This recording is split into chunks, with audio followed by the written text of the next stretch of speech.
This is WYMT Mountain Sports, your home for the Kentucky Wildcats and local high school sports.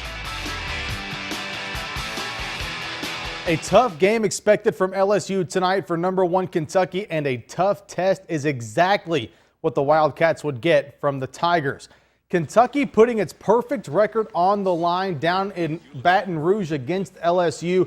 Pick it up second half. Karl Anthony Towns, the alley. Willie Cauley-Stein, the oop. Kentucky by 10 on the road. Next trip down, Towns would get a technical, and then LSU goes on a big run. Keith Hornsby for 3. At the other end, Hornsby comes up with the steal, goes in uncontested for the layup. A 16-0 run gives the Tigers a 6-point lead. Cats down 3. Tyler Ulis driving, misses the layup, but Cauley-Stein is there for the putback jam. Deficit is 1. Kentucky now up 2 with 6 seconds left. Hornsby for the win from the wing, off the mark. And Kentucky, by the narrowest of margins, keeps its perfect record intact, 71-69 over LSU. Yeah, I never want to lose, but I'm saying to them, I want them to know I'm not worried about losing. It's not going to change me, us, this, nothing. I'm not worried about it. This is about us getting better. We played a team, LSU, you got to give them credit now. I mean, the way they played, the way they fought, they never stopped. They were playing 6 guys, and I did not think they could stay up with us for 40 minutes. It was announced last week that Tom Larkey would be the new football coach at Perry County Central, and tonight he was officially introduced. During the county middle school championships, Larkey was introduced to the crowd. Having coached against the Commodores the last couple of seasons, he knows the kinds of players in the program and says he hopes he can continue to develop that talent. I've always seen some real good athletes on the field, some good hustle out of the kids. They play hard, they play to win. You know, some of them I've seen great linebackers, great quarterbacks, great running backs. You know, great combination of different types of talent. And, you know, I hope we get that in the remaining years and get these young kids out and work with them, get them in a weight room and get them all together. Now, while Perry Central has filled its coaching vacancy, South Laurel now finds itself looking for a football coach after it was learned today that Hunter Jackson resigned as head coach of the Cardinals.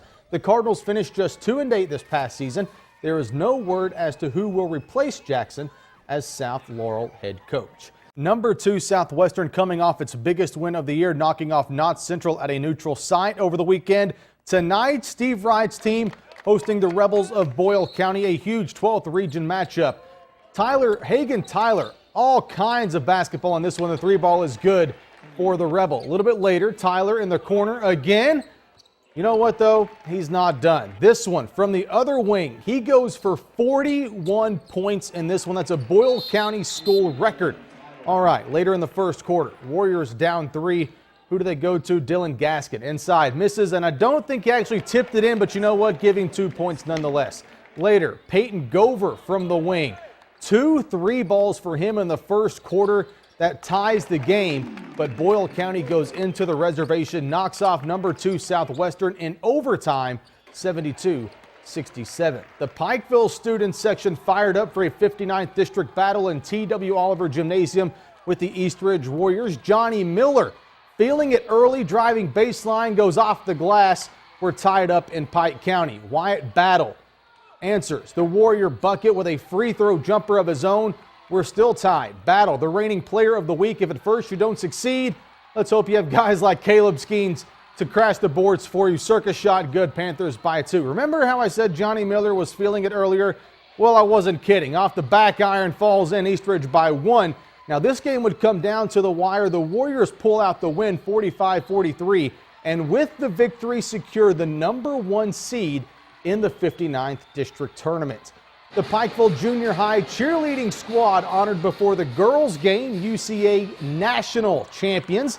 Slow start for both teams. Paige Potter scores the first field goal of the game with nearly 2.5 minutes off the clock. Lady Panthers' first bucket of the game comes from a Savannah Noonamaker and 1 layup midway through the first quarter. Pikeville with a 2-point lead. Katie May driving in the paint for the Lady Warriors. Nice bounce pass here to Brittany Tackett. The easy lay-in is good. Eastridge gets the district road win 65-60 over Pikeville. Back out to Somerset, the Briar Jumpers welcoming in defending 12th Region champion Wayne County. Right at the end of the third quarter, Peyton Woods counted at the buzzer. Wayne by 5 after 3. Fourth quarter, Landon Powell came to ball for Somerset. 20 points, 5 rebounds, 5 assists, 2-point game. But the Cardinals created and scored in the fourth. First, Trey Blevins off the backboard. Later, Blevins from downtown. He went into the Briar Patch and had himself a game. He's averaging 4 threes per game, but he knocks down all kinds of buckets. 72-55 Wayne over Somerset. 2 straight losses for the Briar Jumpers.